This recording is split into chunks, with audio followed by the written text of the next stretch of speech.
Aloha and great afternoon, everyone. Welcome to the Senate Committee on Labor and Technology.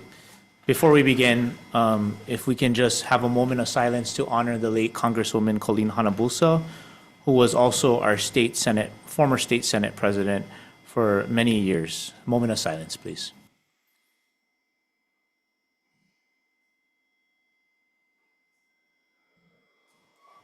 Thank you.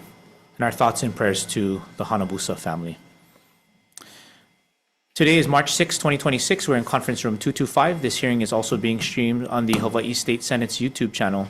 Just a few housekeeping announcements. In the unlikely case of technical failures, this meeting will reconvene here in conference room 225 on March 11, 2026 at 3 p.m. For all testifiers, including those on Zoom, we ask that you stand on your written testimony. If your oral testimony is different from your written testimony, the time limit for each testifier will be 1 minute.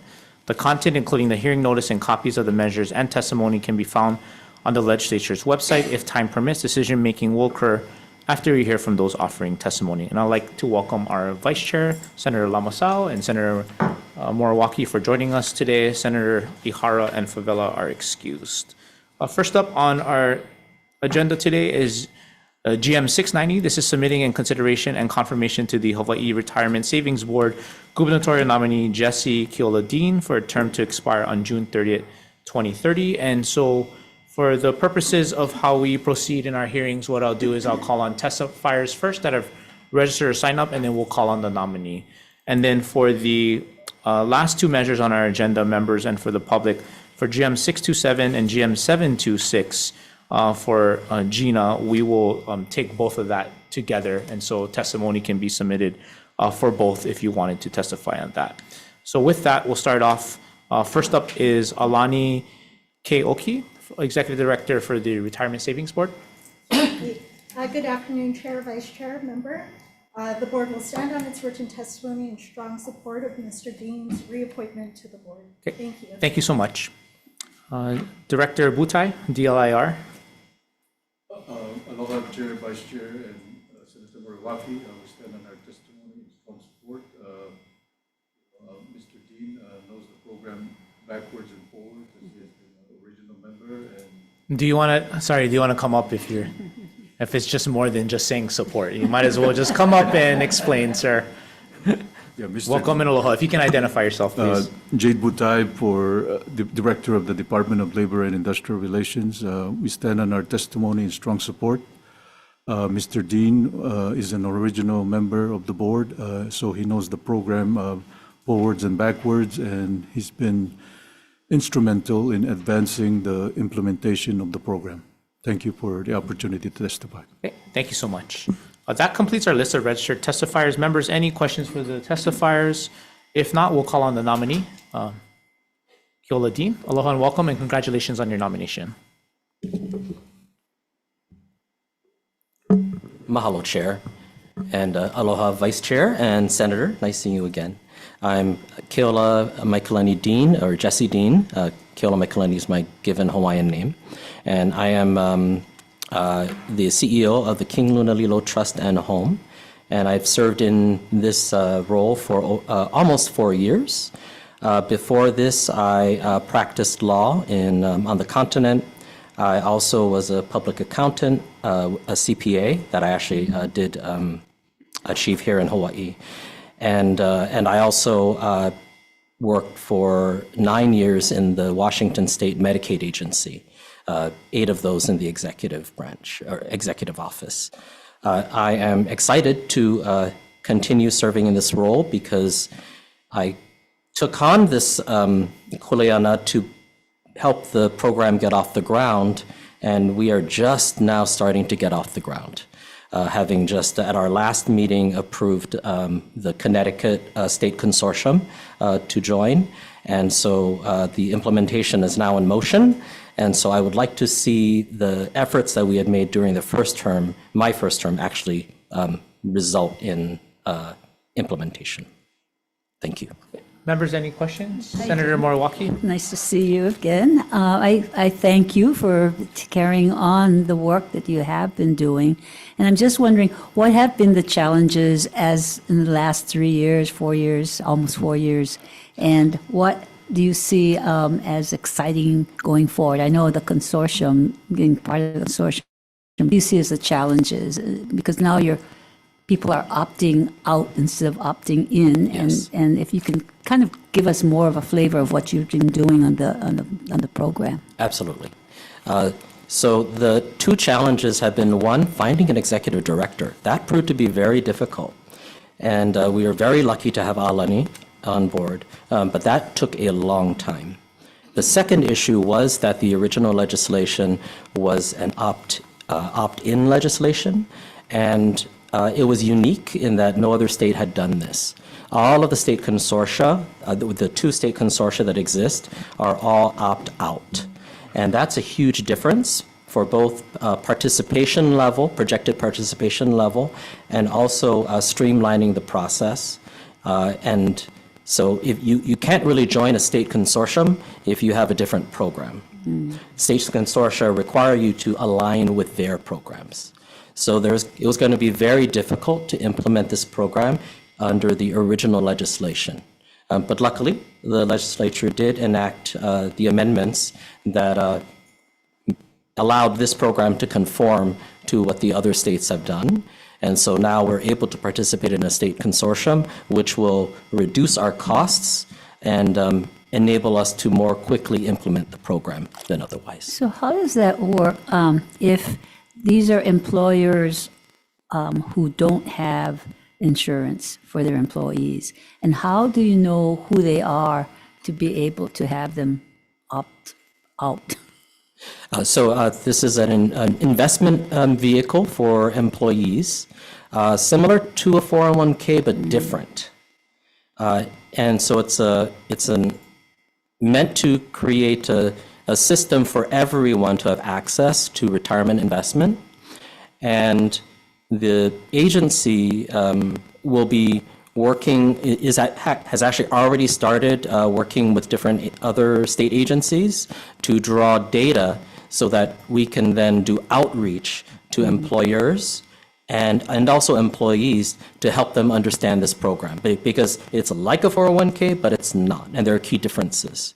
So this implementation phase will involve a lot of outreach to help employers understand the program and then help them participate in the program as required, but also then enable the employees to opt out if they so desire. So there is a penalty for an employer not allowing this, right? I mean, how are you folks working through that part of it? So the key is to really make sure that people understand the program first, so that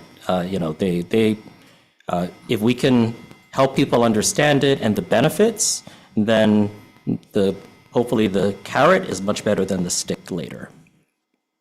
Thank you, Chair. Okay, any further questions? Just one question that I have for you. I know that recently the board voted on going with a model state. I think you mentioned that in your testimony, Connecticut. Could you provide us with what that timeline or implementation would look like? Do we have an idea of when that will take place? Yes. So, yes, Senator. So we just selected the Connecticut Alliance, and the department is now in the midst of contract review. My understanding is that the anticipated implementation or start date for implementation is in December of this year. December this year. Okay, great. Thank you. Thank Any you. further questions, members? If not, thank you so much. Thank you. And anyone else that wishes to testify on GM 690? If not, we'll move on to our next item, which is GM 634. This is submitting for consideration and confirmation to the Board of Trustees of the Employees Retirement System gubernatorial nominee Darlene Blacchini for a term to expire on January 1st, 2032. We'll first start up with Calbert Young, Executive Director for ERS in support, or representative, yes. Yes. Good afternoon, Chair, Vice Chair, and Senator Moriarty. ERS stands in support of this candidate, and we stand for written testimony. Gail Stroll, Deputy Executive Director. Okay, thank you. ERS in support, thank you. And then we also, that's all that have registered to testify in person or online, and I'll just read the rest.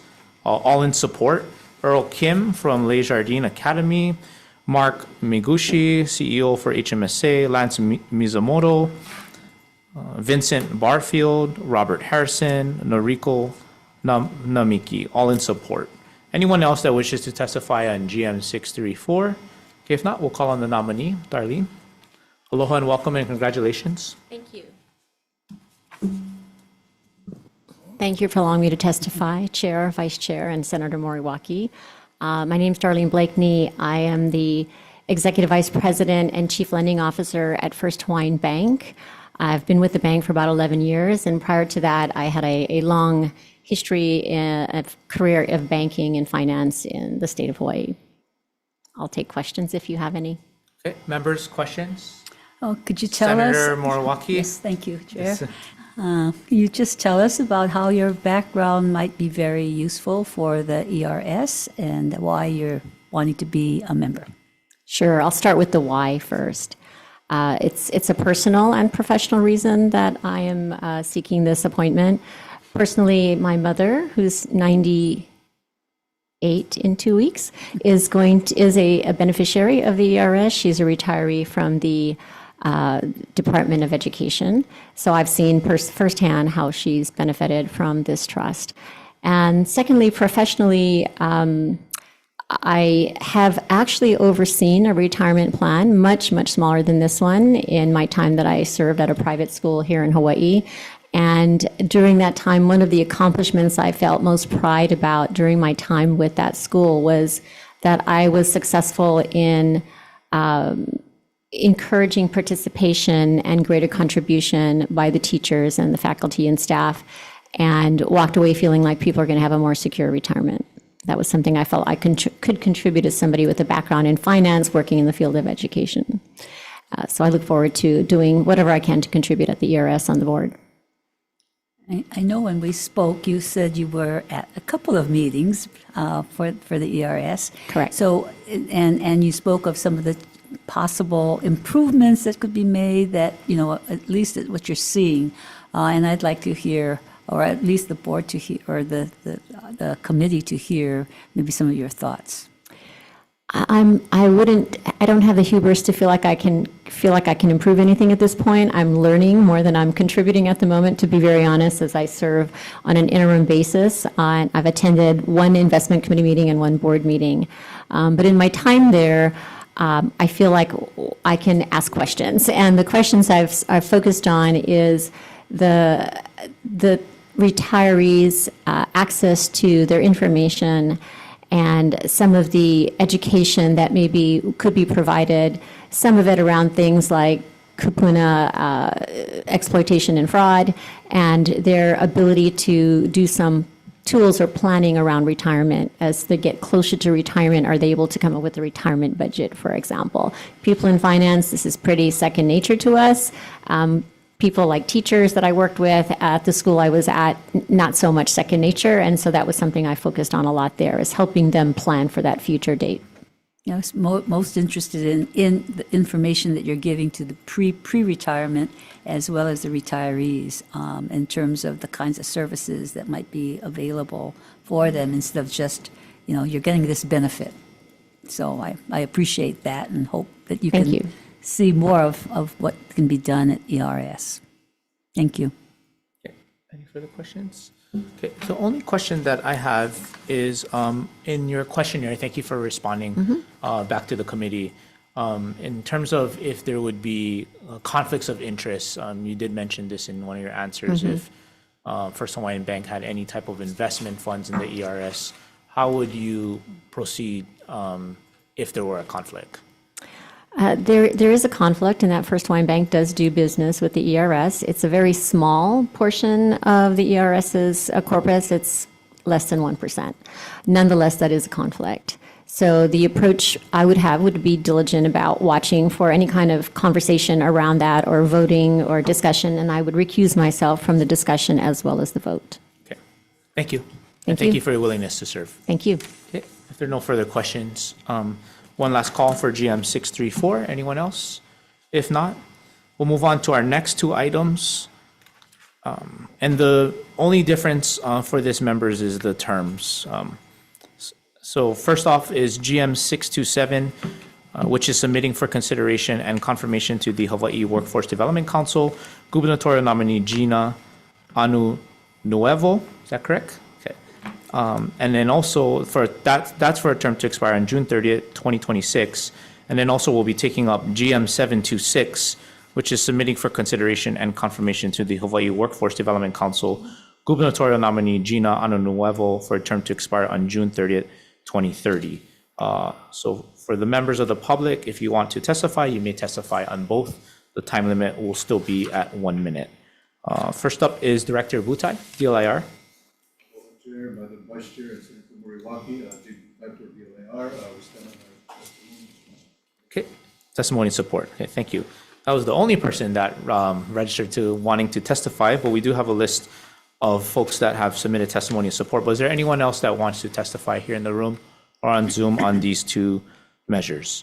If not, then I'll just read. I'll read it first for GM 627. This is all in support. Leah Nakamura, Sherry Okinaga, Carol Ono, Lane Yoshida, Trisha Fujikawa Lee, John Henning, Ross Fujii, Kawilani Pedigree, Brandon Davidson, Brian Carley, Matt Kuzman, Scott Miyake, Alyssa S.N. Hostelli, James Odon, Paul Chin, Jolie Chung, Steve Miranda, Dean Duki, Lisa Tomihama, Marcy Tsuchiyama, and Laura Murakuni. That's all for GM 627. And for GM 726, I'm not sure if these are identical names, but I'll just go through it again. Leah Nakamura, Sherry Okinaga, Lane Yoshida, John Henning, Ross Fujii, Kawivailani Pedigree, Brandon Davidson, Brian Carley, Matt Kuzman, Scott Miyake, Alyssa S.N. Hostelli, James Odon, Paul Chin, Jolie Chung, Steve Miranda, Carol Ono, Dean Duki, Trisha Fujikawa Lee, Lisa Tomahama, Marcy Sujiyama, and Laura Morakuni, all in support. Anyone else that wishes to testify on these two measures? If not, we'll call on the nominee, Gina. Aloha and welcome and congratulations on your nomination. Thank you, Chair and Vice Chair and Senator. Thank you. Gina Ananuevo, I have lived in Hawaii for 20 years, also working for First Hawaiian for 20 years. I originally am from San Francisco, California. I was a FDIC examiner for 10 years prior, but most of my career recently has been here. I started off as the audit director at First Hawaiian for 5 years. I was brought in to rebuild it, basically, and at the time, that was 2006, there weren't very many bank auditors walking around. And so I really had to find a different way to recruit, develop individuals to fill these positions. After that, I was asked to build the compliance, terrorist financing, money laundering, fraud area. So that was built from scratch. We started out with 3 individuals, and today it probably amounts to 50 employees in that area. I managed that for 12 years, which also includes our Community Reinvestment Act. So that is a regulatory requirement for the bank to invest into the community. And so manage that program. We have gotten the highest ratings we can receive for over 20 years. So very proud of that. And then 2 years ago, I was asked to take over human resources, which is very different than what I've been doing. But I think I finally found truly what my passion is. It's not truly finance, it's more people. It's a people purpose. So I actually am really enjoying that. And then last year, I was asked to take over technology, data and analytics, digital banking, call center, and ATM. So got quite a lot on my plate. Very proud I was promoted to vice chair. So I'm the first woman to be vice chair at First Hawaiian. So that means a lot to me. And I feel like I have a lot on my shoulders to be a very good role model and also to help a lot of other women, because in the finance world that has been very heavily male dominated. Members, questions? Oh, yes, pretty impressive. Senator Murwaki? Thank you. So I'm glad you're want to join the Workforce Development Council. And I noticed in your letter that you're looking at career pathways, and that's been very important to the legislature Yes. in terms of how we do it, and especially in the finance area where you are. So what do you see as what you could bring to the Workforce Development Council? It is important. Yeah, so I think that goes back to when I came here to Hawaii and realizing in Hawaii, because we're so geographically limited, it's hard to find resources. And at the time, remote work was not, that wasn't really what we were doing here. It was more physical, in person. So I found a way where I built a career development program, which outlined the different steps that you would need to be an auditor and to also exceed and become a senior auditor, an officer. And you had to do that because when you bring in individuals who do not have any experience, and a lot of the younger generation really wants to know what the expectations are.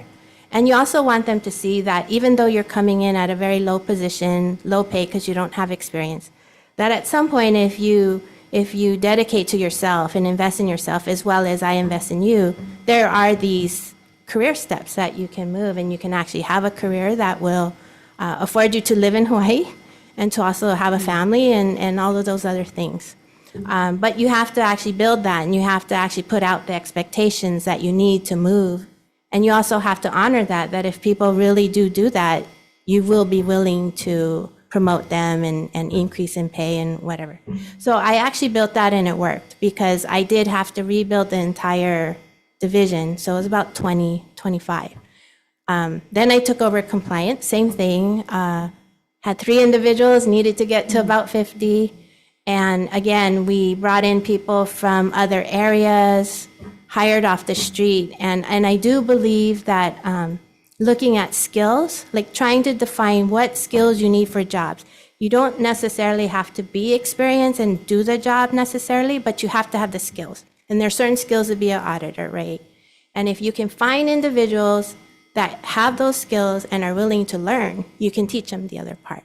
So when I went to compliance, we did the same thing. We built career paths for each of the positions we had, and we brought in people who usually started lower. We didn't actually bring in higher level officers off the street, which I'm very proud of. We actually did a lot of internal promotions, and we worked with them. And I built training programs to help them. So it's not just saying, well, this is what you need to do. I'm also going to give you the tools and the knowledge and the training and support to get there.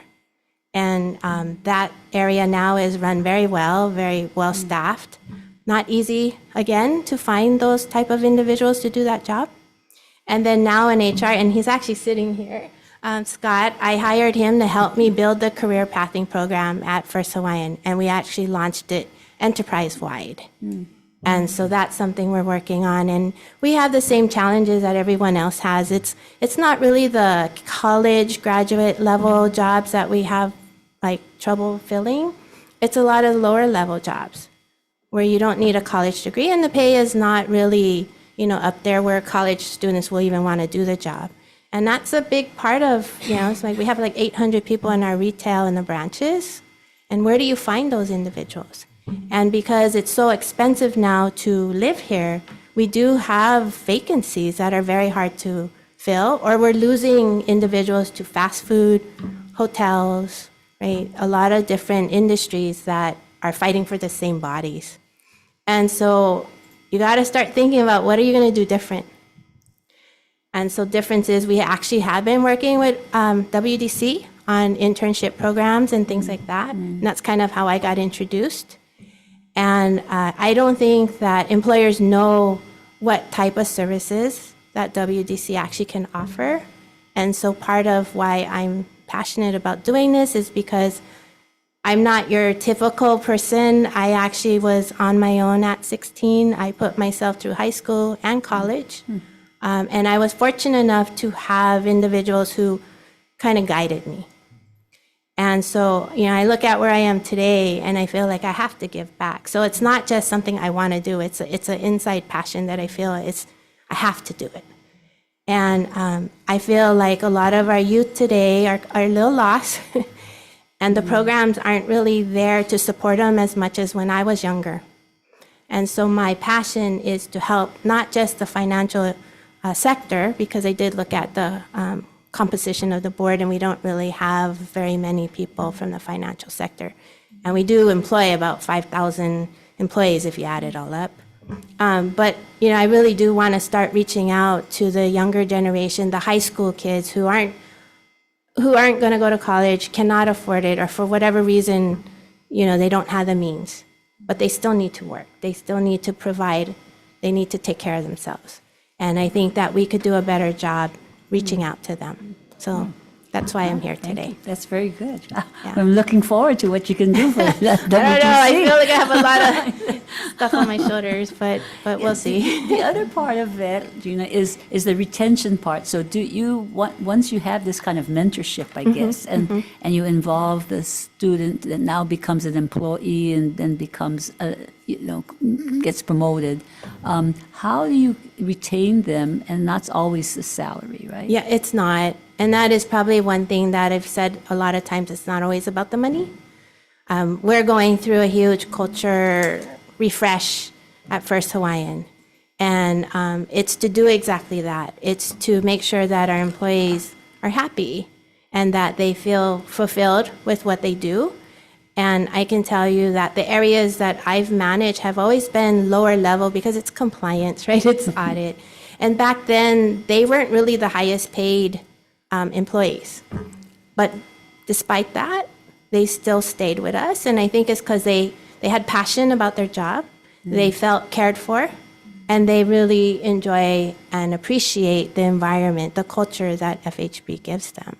So I think, money is always a part of it. You can't say it's not. But you always got to make sure that you're fulfilling all of the other needs.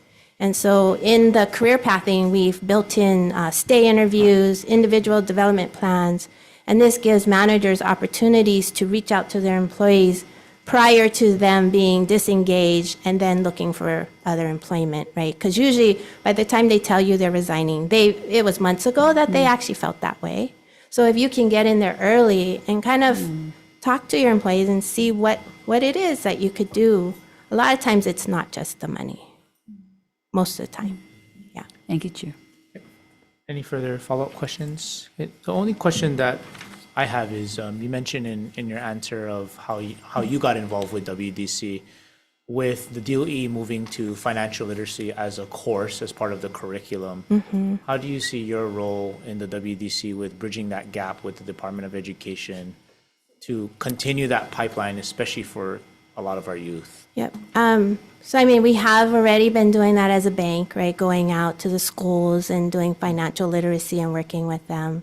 I haven't been involved enough to know exactly how I can do that, but that is a big part of it. We haven't talked about it, and it's probably a whole nother discussion to have, but AI does bring a lot of challenges that maybe we have to even revisit how schools even educate at this point, right? Because what I look at AI as being a tool. And if I give you that tool today, it will enhance your knowledge, right? And there's a lot of people now who either cannot afford to go to college, right? Or for whatever reason, they have many tools now. Technology has provided a lot of tools that actually have educated them to be able to compete in a lot of these markets, right? And of course, you're not a surgeon, right? So, I still think financial literacy is very important. And any way that we can make sure that we continue that. I do believe that education is going to have to kind of take a step back and look at what are we going to have to teach our kids in the future. I kind of joked with you and I talked to you, but just having analytical skills, knowing how to carry yourself in a professional environment, knowing how to communicate with others, right? We're so stuck on the phones now and being behind that a lot of times people don't even know how to communicate with each other in person. These are skills that we're going to have to teach people because that doesn't go away. So same thing with financial literacy. Thank you. Any further follow-up questions? Okay, if not, Okay. thank you so much. Thank you. Okay, members, I'm ready to move into decision-making. We'll go.